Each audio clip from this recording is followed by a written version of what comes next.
драги мои, јас пак денеска сакам да ви позборувам за подарувањето. Меоти не верувам јас дека вие многу добро сте се организирале или дека сте подготвиле милион начини како да го одберете најдоброто, најубавото и се разбира да приредите најголемо изненадување за вашите најмили. Значи, без разлика дали се однесува за дете или се однесува за родител, јас знам дека обострано ние сите сакаме да си подаруваме.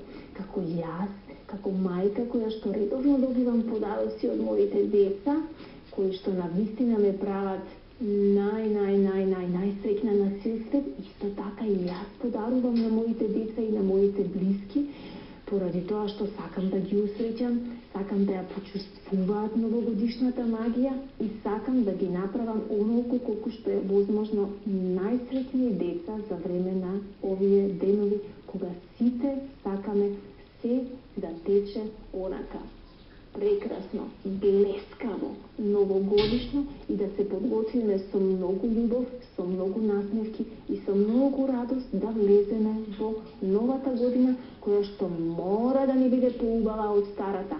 Јас не прифаќам полоша нова година и знам дека новата година на сите ќе ни биде поубава.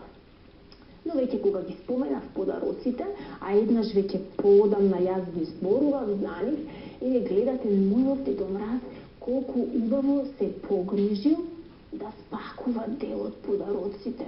Значи да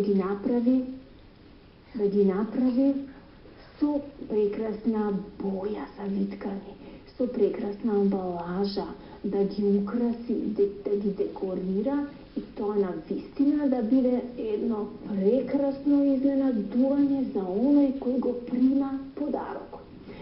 Сега, не секогаш ние имаме доволно парички за да ставиме внатре во кутијата и да купиме добра кутија.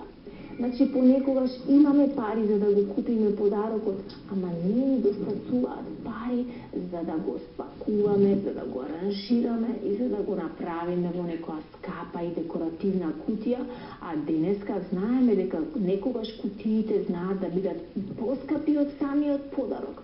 Сега јас ќе ви откријам неколку финти како вие сето тоа да го направите во домашни услови, а за тоа да не потрошите ни банка, ама ни денар.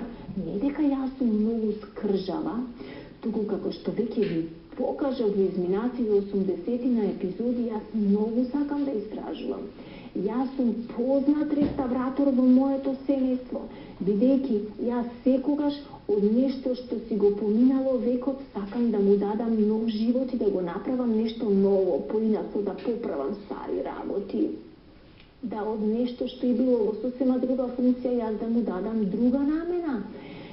Значи, тетка Сузе е задолжена за реставрирањето, за декорирањето и за сите оние креативни моменти во мојот дом, а се разбира и во нашиот дом кој што се вика Звезди и приказни. Затоа тетка Сузе денеска ќе ви покаже неколку финти на новогодишни кутии кои што лично сама ги направи за нејзините деца, за членовите во семејството, а многу од овие тетка Сузе и веќе подаруваше изминатите години. Потребни ми се само кутии од чевли или чизми, кои што веќе може би не ги користам, не би сум ги заменила за некој, и кутијата, да се разбереме, треба да биде убава. Значи, убавата кутија за чевли, или може би некој чизми, или може би нешто што сте си купиле дома, ама да не е многу шарена, да не морате многу да ја покривате, значи еве како што забележувате, ова е од некој си летни чевлички кутиичка, која што останала читава и тетка Сузе, благодарение на парчиња текстил кој што ги собира, ги чува и ги користи за реставрација, си направи еден лампион, го украси тука со едно сребрено џиџе, му стави една сатинска лента, овде напиша за кого е наменето, да покрие некоја фирма од чевлите кои што постоеле, значи овде речиси секогаш постои декларација на кутиите за обувки, но за да ја покриеме ние повторно користиме парче од текстил И кутијата е супер шампионска, супер новогодишна и е во функција на она што се вика оригинално новогодишно пакување. И мене тоа особено ме радува и секогаш го правам кога сите легнуваат да спијат. Можете да замислите колку ми е убава ноќта, бидејќи тоа го правам обично после 12 часот навечер. Сега ќе ви покажам уште една супер кутија изработена од повторно кутија за чевли. Ова беа кутија за некои зимски чевли. Гледате убаво пакување на кутија која е сочувана, значи правило број 1, кутијата не смее да биде уништена, дека сузе се чува. Значи ова е една супер кутија која што јас ја развив во еден супер снешко со метла и со капче, му ставив джиджи-миджи на него, значи го украсив со неколку точкички, а се што ви е потребно само парчиња текстил, добра идеја, обичен лепак за хартија и текстил, и ножички се разбира. Прво идејата ставете ја во глава, од глава пренесете ја на скица, од скица со добро исечени делови, само лепите, но внимавајте каков лепак користите, сепак тоа треба да биде убаво залепено и се разбира декларацијата на секоја кутија која што стои, покрите ја со парчиња текстил, кои што исто така ќе се ги украсите според вашата желба. Ете, тоа беше уште една кутија од тетка Суза и сега ќе ви ја покажам кога веќе почнав, ќе ви ја покажам и третата кутија која што е слична на првата.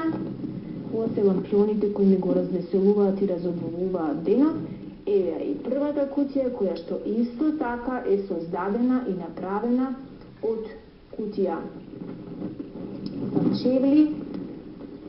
Има еден лампион, но исто тоа можете да го изведете и некоја декорација таму на страна, исто тоа можете да го изведете и со повеќе лампиони, ако имате повеќе парчиња текстил, можете да си ја пуштите фантазијата да ви работи колку што сакате и се разбира и оваа кутија, нејзината декларација е заштитена со дополнителни парчиња текстил, бидејќи оној кој што го прима подарокот не смее да знае дека ова некогаш била кутија за чевли. Тој мора да верува дека вие со цело срце сте се потрудиле да направите едно топ изненадување само за него, специјално за него. Дори тука можете да искористите наместо лампиони, можете да искористите моменти кои што нормално се допаѓаат, некои работи, предмети кои што се поврзани лично само за него.